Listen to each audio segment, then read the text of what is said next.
بوكاهونتس، البنت اللي وقعت في حب خواجة وخلت الشجر يتدخل في العلاقة. كان يا مكان في الزمن قبل ما يبقى فيه إنترنت، كانت الغابات بتتكلم والمية بتغني والبطلات بيمشوا حفاة عادي وسط الشجر كأنها مشاوير للميكروباص. ووسط الطبيعة دي كانت في بنت اسمها بوكاهونتس، بنت الزعيم الكبير باوهانتن، واللي قابلته بتعيش جنب النهر وسط الغابات. بوكاهونتس دي مش بنت عادية، دي بتمشي على الشجر وتتزحلق على الشلال وبتاخد قراراتها بعد ما تسأل شجرة عجوز اسمها جدة الصفصاف.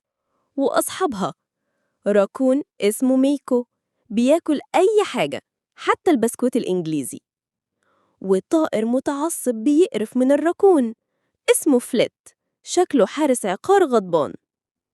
المهم أبوها يقول لها: يا بنتي، كوكم محارب القبيلة عايز يتجوزك. كوكم ده عابس وشه، مش مبتسم ولا في عيد الأم، ولابس جلده ومكشر كأنه طالع من ماراثون شاورما بدون نوم. بوكاهونتس قالت: مش طايقاه، ده شكله بيشخر وهو صاحي. وسابت أبوها وراحت تسأل الشجرة. الشجرة قالت لها: اسمعي الريح يا بنتي، الريح هي اللي فيها الإجابة.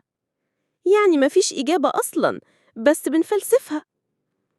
وفي الوقت ده من بعيد سفينة إنجليزية جاية، جواها جماعة خواجة متحمسين رايحين يدوروا على دهب وياخدوا الأرض. ومنهم الشرير راتكليف اللي شكله كأنه بيشتغل محصل ضرايب فظ، ومعاه كلب أغبى من الراكون بتاع بوكاهونتس.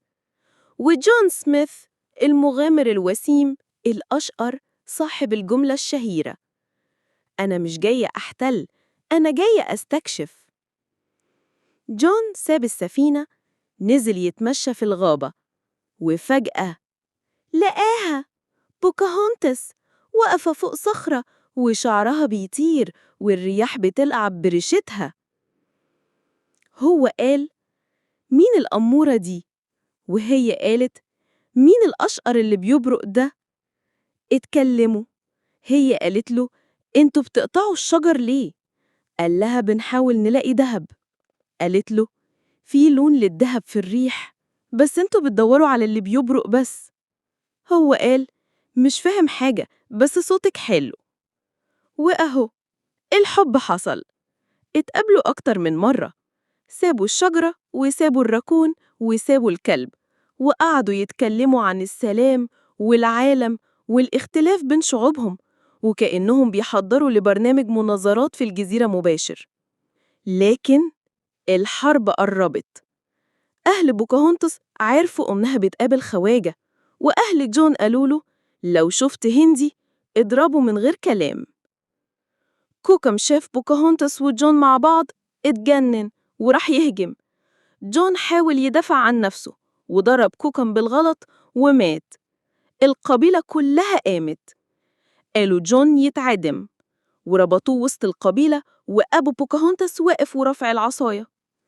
لكن بوكاهونتس نطت وقالت: لو لمستوه أنا اللي هموت مكانه. وفي اللحظة دي الشجر سكت، الريح وقفت، حتى ميكو وقف أكل وقال: إيه ده؟ الزعيم سمع كلام بنته وقال: كفاية دم، عايزين يعيش بسلام. وفكوا جون. لكن الشرير راتكليف ما عجبوش الكلام، حاول يقتل الزعيم. جون سميث دخل في النص واتصاب، وكل الخواجة قرروا يرجعوا بلدهم. السفينة جون قال لها: تعالي معايا نعيش في لندن، هناك عندنا شجر برضو. بوكاهونتس بصت له وبصت للغابة وبصت للشجرة وقالت له: أنا مكاني هنا وسط الطبيعة والراكون الغبي بتاعي. وسابته واقف في السفينة وهي فوق التل، شعرها بيتطاير والريشة بتلف حواليها والريح بتغني أغنية: ألوان الريح مش كل اللي يلمع دخب. وفي الآخر بوكاهونتس علمت الكوكب إن الحب مش محتاج لغة، وإن ممكن تحب حد من ثقافة تانية، بس لازم تفضل فاهم نفسك الأول. لو عجبك الفيلم ما تنساش تشترك في القناة وتفعل الجرس علشان الجاية نار.